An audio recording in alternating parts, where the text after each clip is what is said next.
Bonjour Anne Lenaour, vous êtes directrice générale des propriétés de Crédit Agricole Grand Cru. Ce millésime 2022, comment il a été vécu? Sur Mayennais, c'est un millésime légendaire, je dirais. On retrouve à la fois toute l'intensité des grands Mayennais, mais aussi une fraîcheur un peu rare. Et sur Grand Puy-du-Casse, je dirais que c'est un millésime historique puisque c'est le dernier avant le retour dans le lieu historique de production de Grand Puy depuis 200 ans sur les quais de Pauillac.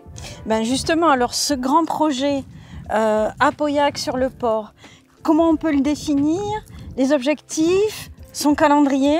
Depuis la reprise de la propriété par le groupe, il y a des travaux très ambitieux qui ont été entrepris sur la restructuration du vignoble. Simplement, il nous manquait un outil qui permette vraiment de révéler la quintessence de chacun de ces terroirs pour en faire un assemblage magnifié, et c'est donc le projet Renaissance. Et puis on y ajoute, puisque le lieu s'y prête bien, une dimension d'accueil qui n'existait pas jusqu'ici au château, et on va avoir le plaisir d'accueillir les visiteurs à partir du deuxième semestre 2024. Les visiteurs, les consommateurs sont de plus en plus sensibles, on le sait, aux contraintes ou au respect environnemental. Où est-ce que vous en êtes sur les propriétés?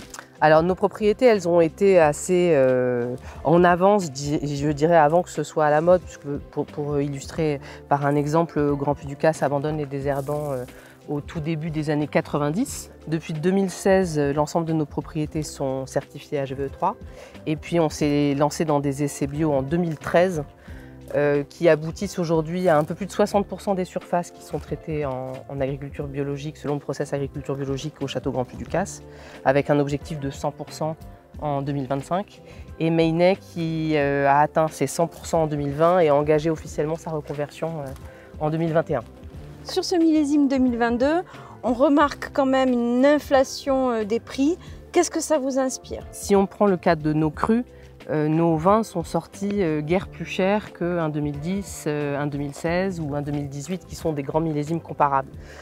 Quand on sait que, qui plus est, la récolte 2022 est une plus petite récolte que les millésimes que je viens de citer, et que notre coût de production a été fortement impacté aussi par l'inflation de toutes les matières premières, la bouteille, le bouchon, l'étiquette, la main-d'œuvre, tout ce qui rentre dans le prix de revient. Je dirais que nos augmentations de prix sont plutôt cohérentes et on reste dans des vins qui sont encore des vins de consommation et de distribution. Merci Anne. Avec plaisir.